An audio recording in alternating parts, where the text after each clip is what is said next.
Hello tout le monde, j'espère que vous allez tous très bien. Bienvenue dans cette nouvelle vidéo, bienvenue dans ce nouveau décor. Je suis maintenant dans mon appartement, donc je filme dans la chambre qui est encore pas terminée d'être meublée, donc j'espère que ça va aller au niveau du son.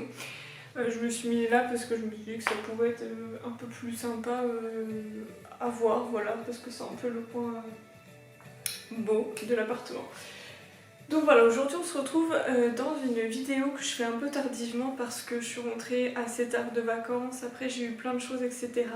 Donc je fais ça assez tardivement, c'est pour ça que je la filme, je la monte et je vous la poste juste derrière. Aujourd'hui je vous présente mes fournitures entre guillemets scolaires pour la rentrée.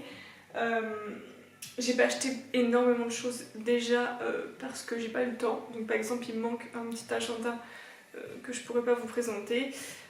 Voilà, et puis parce que j'avais déjà pas mal de choses, je me suis dit que voilà, vous montrer que j'achète des crayons de papier, des stylos, des machins.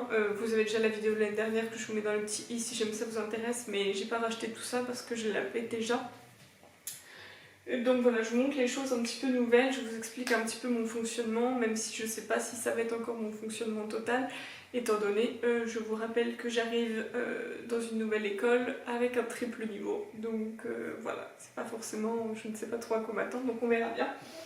Alors la première des choses que j'ai, c'est ce planeur que mes anciennes collègues, donc de mon année de stage m'ont offert en fin d'année. Je l'adore, j'aime vraiment beaucoup. Donc il a été fait par Marina, de la blogueuse Mais que fait la maîtresse. Je le trouve super chouette. Je n'utiliserai pas par contre le cahier journal qu'il y a dedans parce que moi j'utilise donc le cahier journal des Dumouf. Je continue avec eux cette année parce que j'aime bien voilà, comment ils présentent etc. Mais voilà, c'est sympa, vous pouvez remettre vos 108 heures, vous pouvez vraiment faire le point sur les élèves, il y a des tableaux d'élèves, vous avez des bilans de compétences que je n'utiliserai pas non plus, mais franchement voilà, c'est pas mal. En plus voilà, vous avez les compétences résumées.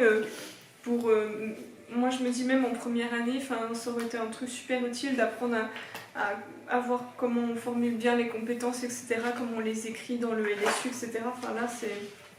Voilà. Ce planeur est super bien fait, je ne sais pas si vous pourrez le retrouver encore parce que je crois qu'il a été très vite en rupture, en tout cas sur internet il est en rupture, peut-être encore au magasin. Mais voilà, ça c'est mon premier outil. Ensuite, donc comme je vous le disais, je pars toujours sur mon cahier journal des Dumouf, sauf que cette fois-ci je vais essayer de ne pas l'imprimer. Donc j'ai récupéré simplement la tablette de mon chéri qui va me servir de cahier journal et de rangement pour les fiches de prep. Voilà, je vais essayer de me tenir à ça et de ne pas imprimer, ou peut-être au début, mais après j'aimerais vraiment passer sur une version numérique. Juste simplement dans un souci d'écologie parce que ça fait beaucoup de feuilles à imprimer. Voilà pour ça. Ensuite, qu'est-ce que je peux vous montrer? Eh bien, toujours les programmes du cycle 3. Je n'ai pas imprimé ceux du cycle 2, mais j'avais déjà ceux du cycle 3, donc ça correspond toujours. Cette année, j'ai toujours investi dans les petites choses comme ça vous avait bien plu l'année dernière. Ce sont des petites... Ah non, c'est bon ça. Ce sont en fait des petites porte-documents de chez Action. Alors, je vous en montre un que j'avais encore l'année dernière. En fait, moi j'avais mis mon planning donc du lundi, du mardi, et en gros ça c'était celui du mardi, et à chaque fois qu'on l'ouvrait, par exemple, on commençait la journée par problème du mardi, je mettais ma fiche de problème du mardi, ou mes fiches de prep, ou les photocopies, choses comme ça. Là on avait le coin orthographe, le coin conjugaison étude du verbe, le coin espace et géométrie, le coin sciences, et le coin anglais. Et donc en fait j'adore entre guillemets j'adore cette méthode, je trouve que ça me correspond bien. Donc j'en ai racheté pour faire lundi, mardi, et puis je le vide le mercredi, puis je prends les mêmes fois jeudi, vendredi.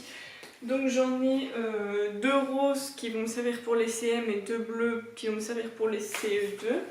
Et puis j'en ai pris un noir supplémentaire au cas où.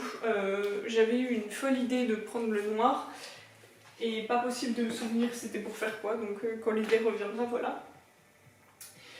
J'ai aussi investi dans un porte-vue comme ça, tout simple en fait, justement pour mettre les tableaux de compétences, ceux qu'il y a déjà fait dans les emplois du temps ou dans les choses comme ça un peu pour les enseignants, j'aime pas trop.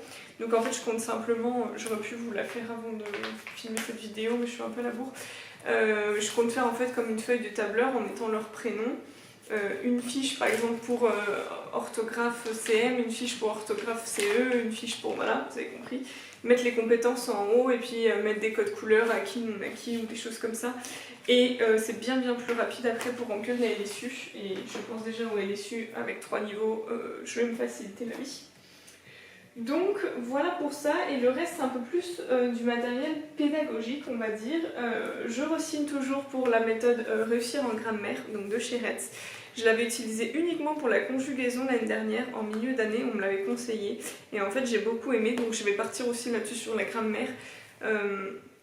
Voilà, j'ai essayé de pas de prendre un maximum de choses déjà prêtes parce que j'aime pas ça, mais de ne pas tout faire moi-même parce que de toute façon avec le triple niveau je ne pourrais pas. Donc voilà, j'ai pris celui-ci et donc j'ai investi cette année dans le même pour les CE2. Voilà, ils sont vachement complets, il y a un CD, vous avez toutes les ressources, vous avez à chaque fois le déroulement, les objectifs, le matériel, enfin en gros la fiche de prep est déjà faite quoi, il n'y a plus qu'à faire. Voilà pour ça. J'ai aussi investi dans des petits bouquins créés par Bout de Gomme. Donc c'est pareil, c'est une blogueuse aussi. Donc pour le CE2, le CM1, le CM2, je réussis à résoudre des problèmes. Voilà, je leur mettrai un petit problème par jour ou par semaine, j'en sais rien. Mais voilà, j'ai investi dans les petits cahiers là. C'était pas très cher, c'était juste 4 € le cahier. Et puis toujours avec bout de gomme aussi, parce que ça c'est un peu rapide à faire, j'ai pris des cahiers de géométrie pour me donner des idées, voilà, toujours un CE2, un CM1, un CM2. Et ils sont super bien faits, vous avez en plus la correction sur internet, donc ça c'est top. Et voilà, j'aime beaucoup, ils ont l'air chouettes et ça va me faciliter aussi la vie. J'ai également trouvé ceci, alors ça je les ai pas achetés, je les ai trouvés dans mon école. Ce sont des manuels d'histoire, moi je me suis pas trop penchée dessus. En gros c'est un guide du maître en histoire, tout est écrit, tout est fait, entre guillemets, il n'y a plus qu'à suivre. Donc je ne vais pas suivre la trame de la programmation qu'il y a dans les bouquins, parce que j'en ai fait une moi-même, mais je vais piocher dedans, parce que j'en ai un CM1 et un CM2. Donc je vais piocher dedans et puis on verra bien ce qu'il y a à apprendre, c'est à l'école, donc voilà. Et la dernière petite chose dans laquelle j'ai investi qui me tenait particulièrement à cœur, c'est une méthode de maths de Apprends-moi autrement. Donc pareil, c'était une professeure de physique-chimie, je crois, du collège-lycée, qui a un ou plusieurs enfants 10 et qui fait l'école à la maison. Et elle a suivi plein de formations qu'elle a regroupées dans ce petit bouquin. Et voilà, ça vous explique un petit peu comment on peut expliquer autrement les mathématiques avec des couleurs, un peu façon Montessori, avec des manipulations, des choses comme ça.